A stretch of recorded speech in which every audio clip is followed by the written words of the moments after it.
15 अगस्त स्वतंत्रता दिवस के अवसर पर सबसे पहले तो मैं सबको बहुत बहुत बधाई और शुभकामनाएं देती हूँ। हमारे महान स्वतंत्रता सेनानियों को, महान नेताओं को, शहीदों को, सभी को श्रद्धा के सुमन अर्पित करती हूँ।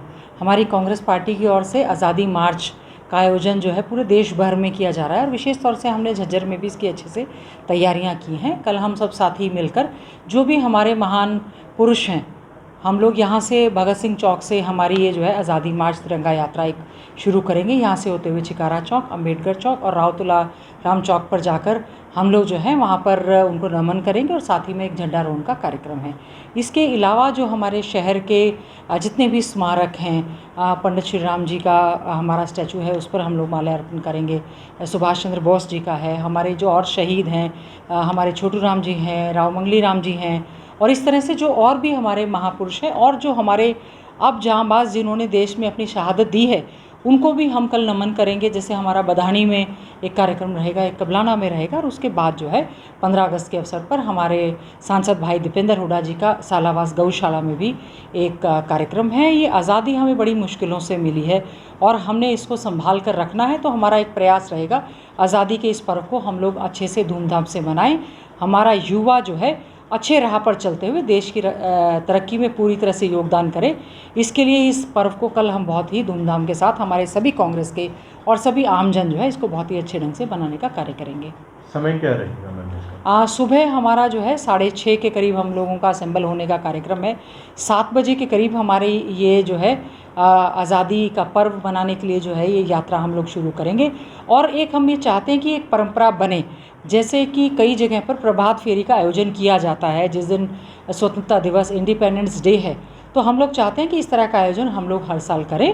और एक शुरुआत हमने अच्छे ढंग से इसकी कल की है। कल 7 बजे से लेके 9 बजे के करीब रहेगा। उसके बाद एक ब्लड डोनेशन का कार्यक्रम भी है और इस तरह के आयोजन जो है इस आज़ादी के पर्व को मनाने के लिए हम लोग कांग्रेस पार्टी और सभी साथी मिलकर इसको करने का काम करेंगे। देखिए, तिरंगा हमारी आन बान और शान है, जिसके लिए हमारे बहुत से वीरों ने अपनी शहादत दी है, जिसके रक्षा के लिए आज भी हमारे जांबाज और सभी लोग लगे हुए हैं, तो उसका मान सम्मान रखना हमारी जिम्मेवारी बनती है। अगर भाजपा तिरंगा यात्रा निकाल रही है, हम उसके खिलाफ नहीं है, कोई भी निकाल सकते हैं। हमारा तिरंगा हमारे भारत देश की शान है, तो मैं कहना चाहूँगी, लेकिन उसका मान सम्मान की रक्षा करना भी उनकी जिम्मेवारी बनती है। इस तरह से तिरंगा यात्रा जो निकाली गई उसमें उनको ये लग रहा था कि कहीं ना कहीं जो ये किसान आंदोलन चल रहे हैं जिसकी वजह से भारतीय जनता पार्टी को के नेताओं को या उनको घुसने नहीं दिया जा रहा, लेकिन तिरंगा यात्रा उन्होंने निकाली, मान सम्मान से निकालनी चाहिए। मुझे भी खबर मिली थी कि पिछले दिनों जब झज्जर में तिरंगा यात्रा निकाली गई, उस यात्रा के बाद बहुत सारे झंडे जो हैं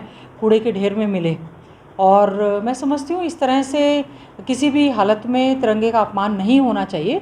अभी हाल ही में हमारे खिलाड़ियों ने ओलंपिक में जो मेडल लाकर हमारे तिरंगे का और भी मान सम्मान बढ़ाने का काम किया, ये हमारी सामूहिक जिम्मेवारी बनती है। जिन नेताओं ने भी ये किया, बल्कि हम लोग अभी यही चर्चा कर रहे थे कि जो हम लोग भी हमारी स्वतंत्रता मार्च, तिरंगा मार्च जो हम लोग कल निकालेंगे, उसमें हम लोग बहुत ही शिष्टाचार से और उसी भावना के साथ कि जिस प्रकार से आज़ादी के दीवाने निकले थे अपने देश की आज़ादी के लिए या उसको बचाने के लिए, आज भी जो प्रहार लोकतंत्र पर हो रहा है, डेमोक्रेसी पर एक बहुत बड़ा खतरा मंडरा रहा है। संवैधानिक संस्थाएं हमारी आज खतरे में आ गई हैं। संविधान को आपने देखा होगा पिछले दिनों में जो लोकसभा और राज्यसभा में क्या जुलूस निकला है सरकार का, ना वो अच्छे ढंग से राज्यसभा चला पाए, ना लोकसभा चला पाए, ना ही मुद्दे उठा पाए। और ऊपर से सरकार ने जो है पेगासस जासूसी मामला जो है, जिसके तहत न वो केवल विपक्षी नेताओं का, पत्रकारों का, इंडस्ट्रियल हाउसेस का, बल्कि अपनी ही सरकार के मंत्रियों की जासूसी सरकार करवा रही है। तो मैं समझती हूँ ये पर्व हम लोग जो मनाने जा रहे हैं, हमें ज़रूरी है कि जो सरकार, भारतीय जनता पार्टी की सरकार यहाँ पर है, ये उनकी जिम्मेवारी बनती है कि वो लोकतंत्र को बचाने के लिए केवल नाटक ना करें, संवैधानिक संस्थाओं को इस तरह से ख़त्म ना करें, बल्कि संविधान से ऊपर कोई व्यक्ति नहीं है।